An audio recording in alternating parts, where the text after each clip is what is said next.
Bienvenida a esta charla que hoy tiene un tema central, el dorado, la época del dorado en Colombia. Vamos a tener que hacer, obviamente, dos partes. Esta es la primera. Y, por supuesto, una invitación para que se inscriban en los canales, en el canal de YouTube, en numeral Tono Deportivo, en los Twitter y en las redes sociales. Bueno, empecemos diciendo que la época del dorado siempre se identificó simplemente con una palabra un poquito plebeya, piratería, que era cierto. ¿Por qué? Porque los jugadores se vinieron a Colombia sin transferencia, sin autorizaciones, sin pases, y eso significó que la FIFA nos suspendiera a través de la de fútbol. Quedamos por fuera del concierto mundial. Pero bueno, el campeonato profesional comenzó en el año 48, que lo gana el Santa Fe.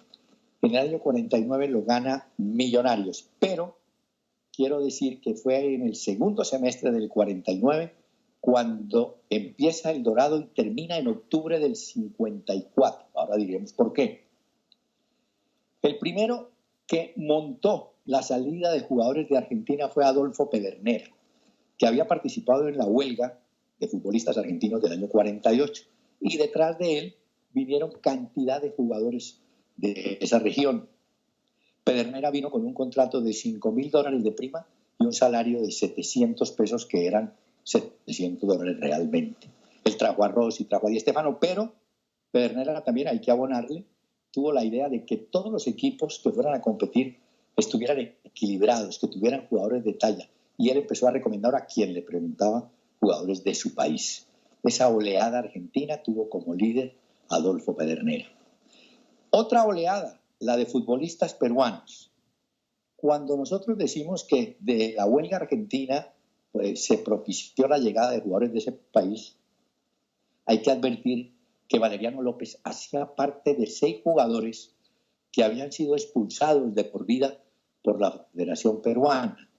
El hecho fue que ellos estaban participando en una Copa América y vísperas de un partido contra Brasil se fueron de rumba, 6, entre ellos Juan Leca, que vino a Colombia, Félix Mina, Rosasco, Valeriano, Morales, de manera que esos no vinieron porque quisieron, sino porque les tocó, no encontraron sino refugio en el fútbol colombiano que estaba por fuera de la FIFA.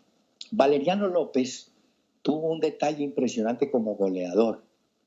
En 12 partidos consecutivos hizo 23 goles y en total para el Cali jugó 50 partidos y anoten 52 goles, es decir, más de un gol por partido del tanque de Casma, como lo bautizó don Carlos Arturo Rueda. Valeriano vino con los jugadores peruanos, pero también llegó de la selección uruguaya campeona del 50, vinieron a Colombia, esta es la foto de la selección campeona en el Maracaná, vinieron Schubert Gambetta y Eusebio Tejera. Con el tiempo vino otro que fue suplente, Britos. Pero con Tejera y con Gambetta y una cantidad de uruguayos traídos por los señores Lara Hernández, el Cúcuta montó la llamada Escuela Uruguaya. Pero después viene el maestro César López Fretes, que había sido jugador de Paraguay en el Mundial del 50, y él encabezó la venida en masa de jugadores paraguayos para Boca Juniors y para el Deportivo Pereira. Es decir, vinieron mundialistas como el arquero Marceliano Vargas del Deportivo Pereira, Enrique Ábalos, el mismo López Fretes, que alcanzó a jugar 14 partidos, pero que con el tiempo fue un símbolo del estilo del Deportivo Pereira. Fue jugador y fue técnico. López Fretes. Así que tenemos escuela argentina, peruana, uruguaya, paraguaya, y en los paraguayos también vino un jugador a quien apodaron el científico, Alejandrino Genes. Había jugado en su país, creo que en Nacional de Asunción, jugó en Huracán de Buenos Aires y al lado de Patiño hicieron historia en Colombia. Genes para el Boca Juniors, la garra paraguaya en Cali y en Pereira. Nos faltaría a continuación advertir que también vino un jugador peruano de gran condición al América, Félix Castillo. Creo yo que, y esto es un dato o una apreciación muy personal, los mejores jugadores peruanos que vinieron fueron Valeriano López, Félix Castillo y Guillermo Delgado, un defensa que fue del Huracán de Medellín y que en la década del 60 volvió al Deportivo Cali y después emigró a España, Guillermo Delgado. Alguien me dirá, ¿y Vides y Barbadillo? Sí, pero Valeriano fue, digamos, el símbolo del Deportivo Cali.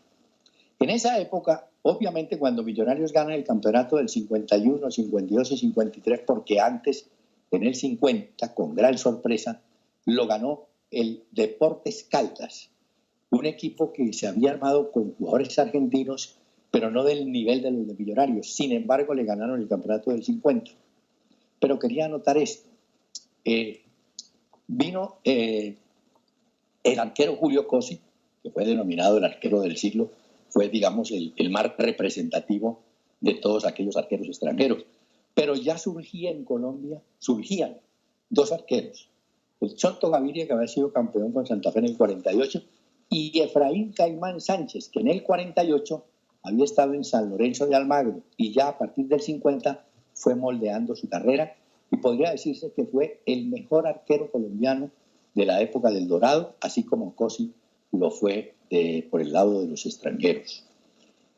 Más adelante, en la segunda entrega, hablaremos también de la corriente brasileña, pero básicamente en el Dorado se conjugaron los argentinos, los paraguayos, los peruanos, los uruguayos, y obviamente ustedes comprenderán, había muy poco cupo para los jugadores colombianos, tenían que ser de categoría, como el Cobo Zuluaga o como Carlos Arango o como el Manco Gutiérrez, que ya empezaba a forjarse como goleador colombiano y campeón más adelante. En esa época del Dorado, a partir del 48, hubo variación en el número de participantes. Empezamos jugando con 10 equipos, subimos a 14, llegamos a tener 16, volvimos a 14. Es decir, no se lograban estabilizar mucho los equipos. Y también habría que saludar la corriente costarricense. De los ticos vinieron muchos jugadores, quizás los mejores fueron más Villalobos, que vino a la universidad, estuvo después en México, el Cholo Rodríguez, un arquero del Once Deportivo, Chale Silva, del Once, Quincho Quirós, del Atlético Bucaramanga, y el Panzón Umaña. Así que aquí se reunieron todos estos jugadores para hacer lo del Dorado, que termina porque en un congreso extraordinario de la Conmebol en Lima, en el año 51, se pusieron de acuerdo que en el año 54, exactamente en octubre del 54, todos aquellos jugadores que habían venido así, seducidos por el dinero y sin papeles, regresaran a sus países de origen. Muchos lo hicieron y volvieron a jugar en sus países. Otros siguieron rumbo a México, otros se fueron para Chile, pero el Pacto de Lima, que se firmó en el 51, terminó en octubre del 54. Es más, el 25 de octubre del 54, la FIFA volvió a darle el aval, el reconocimiento a la de fútbol.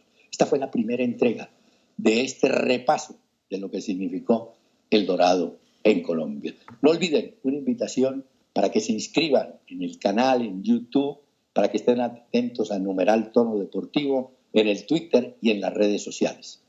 Ya volvemos con la segunda parte.